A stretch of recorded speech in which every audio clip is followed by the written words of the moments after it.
Welcome to Fight Club 24/7. My name's Johnny Rashman. Right, let's get straight into it. Can boxing connect to a younger audience? Right, I feel very strongly about this. I put this out on my socials a few days ago.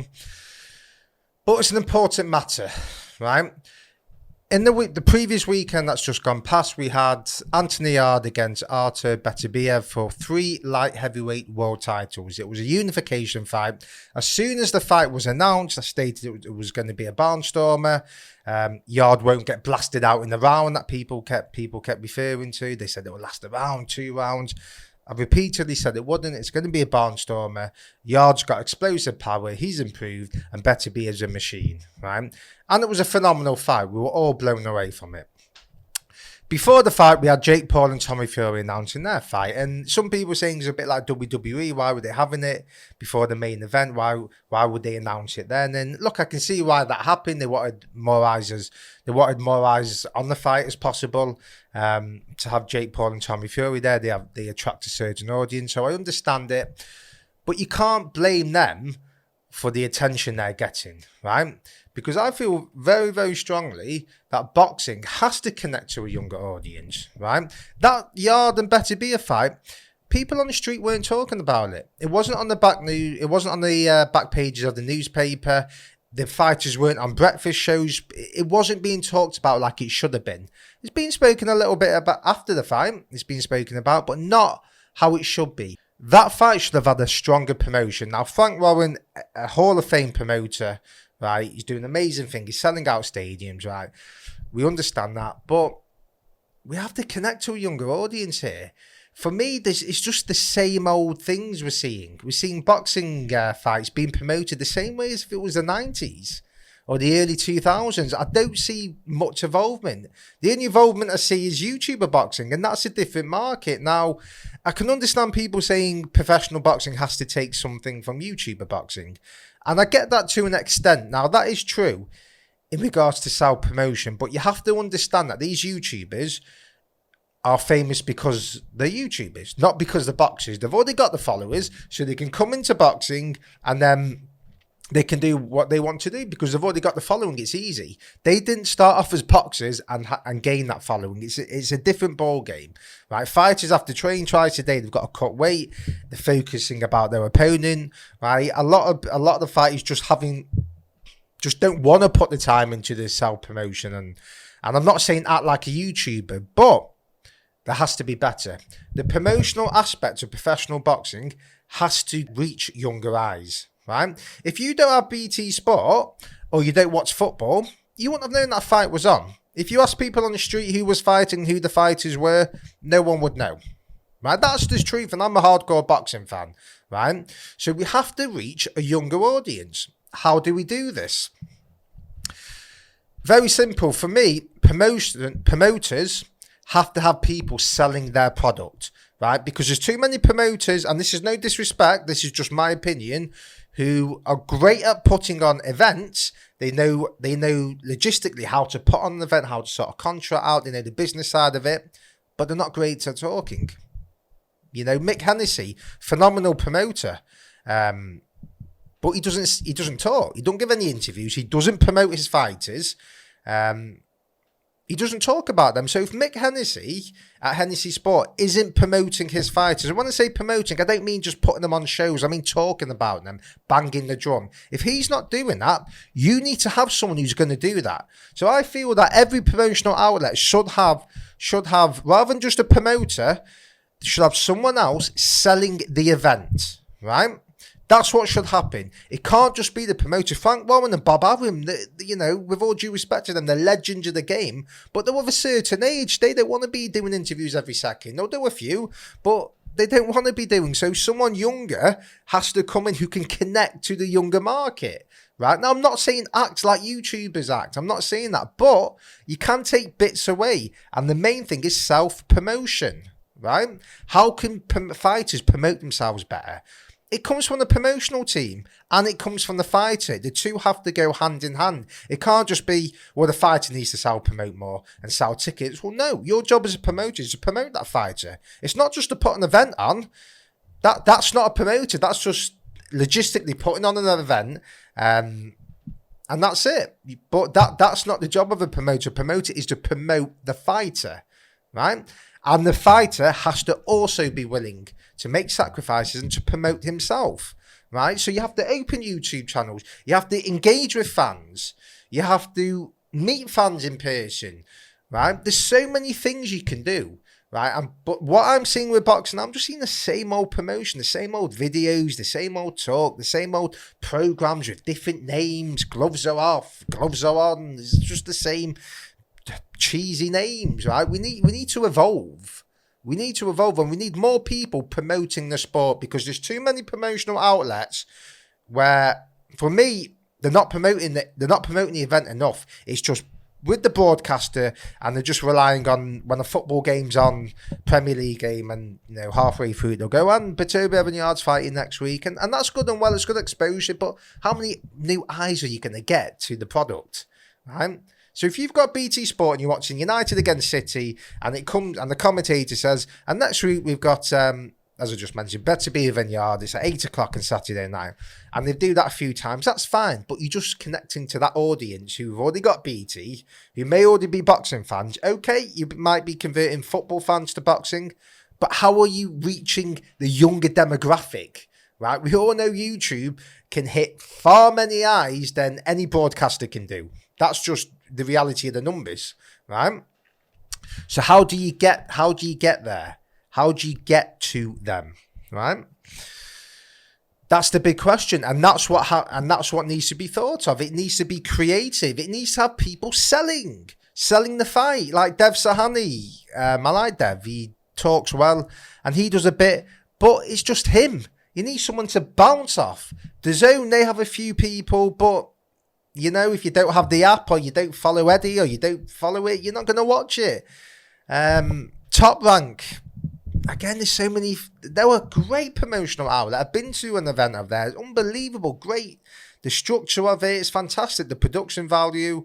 But there's been many fights where people just haven't spoke about. Devin Haney, Kambosos, that last fight. I'm not being funny. I've seen small hole shows with more buzz. Josh Taylor, Jack Catterall won. No one was talking about it. No one. I said it myself. I said I've seen more promotion in my shower. I couldn't believe it. The lack of promotion for it, and it turned out to be a barnstormer. So we need to promote.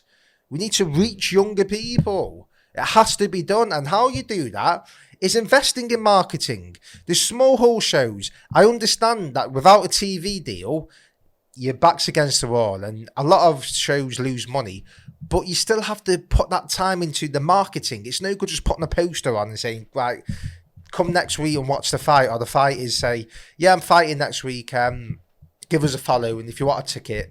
No, you need to give them a reason to watch this fight, to watch this person. You've got to get them invested in your story. Fighters have to be willing to put themselves out there. They have to see that promotion is just as important as the training. It is. Because if you can't sell tickets and you don't get people viewing your social media or viewing your videos or purchasing a ticket, you're not going to go far in professional boxing. You're not. At the end of the day, we're seeing it now more than ever in the era we're living in, right? It's all about eyes. Who's going to view you, right? And I'm not saying be the most controversial thing. No, act yourself, but have smart people around you. Have content creators. Have people who know boxing. And I don't just mean hiring a 20-year-old kid who's got degrees out their arse and the fantastic at editing, but they don't really know boxing. They're just going to put the same stuff out. No, you need people who know boxing, right? And a good example is Johnny Fisher and Big John. I like Big John. I like what he's doing, right? He's very smart what he's doing. He's creating a buzz for his son. And by him promoting himself, look at the fan base they've got. People are talking about him now. Why? Because they're putting the work in. If Johnny Fisher just went, I don't want to do these Chinese videos, I'm not interested, get the camera out my way, he won't have the fan base. He's got the fan base because he's a nice guy. People relate to him and people are invested in the story now. So there's got to be more of that. There's got to be more. We're seeing this Misfits boxing, YouTuber boxing, and I bashed it before. I've come around to it. As I say, it's not real boxing. It's not. It's WWE. It's entertainment. If someone gets hurt, that's up to them, Right, at the end of the day, they're the ones getting in the ring. It won't be good for boxing if someone got hurt, but they have to be careful about it. But it's entertainment, it's not boxing. So that audience isn't really going to conflict with boxing. But you can get some of that audience and convert them to boxing fans if you make the shows more appealing to them, right?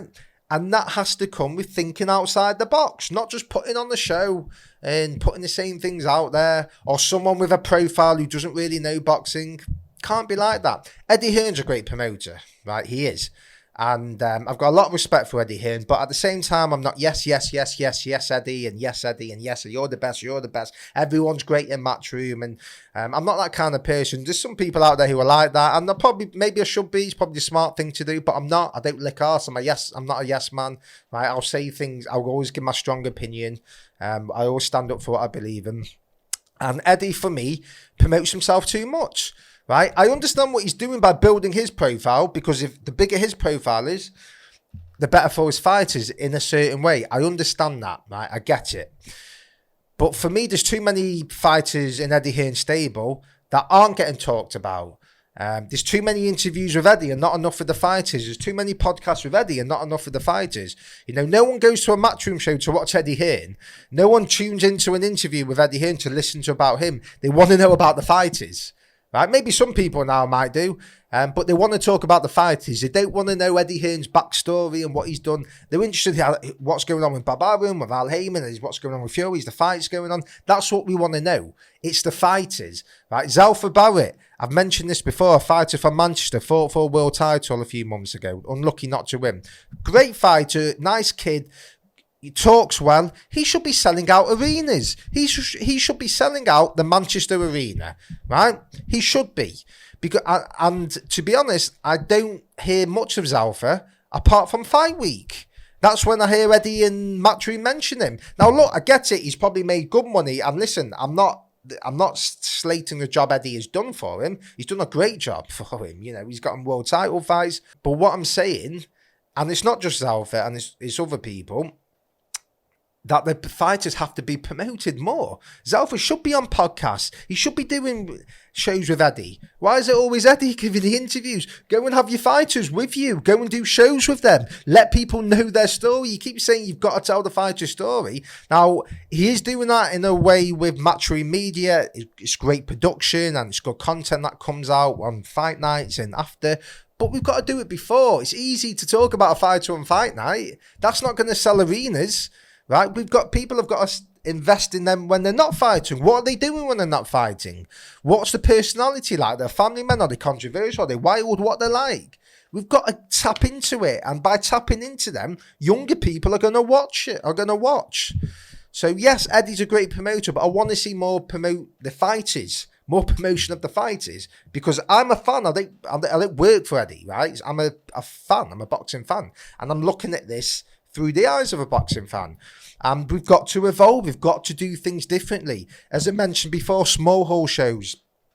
You've got to invest in the marketing. You've got to speak to YouTubers. You've got to speak to people who have profiles, people who know the boxing. Get them. If you have to pay them, you have to pay them. You've got to speculate to accumulate. If people are selling your product, guess what? More people are going to buy it.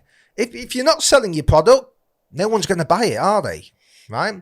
And it's frustrating because I see it a lot. I just see there's so many good people in boxing. There's smart people, but you have to have the smart people with the people who can sell.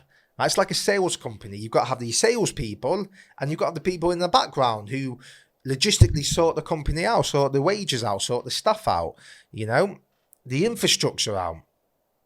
So the two have to go hand in hand. We've got to see more people selling boxing, not selling YouTuber stuff or fake stuff, selling actual boxing, right? Because it's one of the best sports in the world. And if you convert people and they watch a fight like that on Saturday night, guess what? They're going to be fans for life. And then the train rolls on. But we've got to reach a younger audience. Let me know what you think. Do you agree with me? How can boxing reach a younger audience? Give me your comments. Give me some ideas. Like, comment, subscribe. Let me know.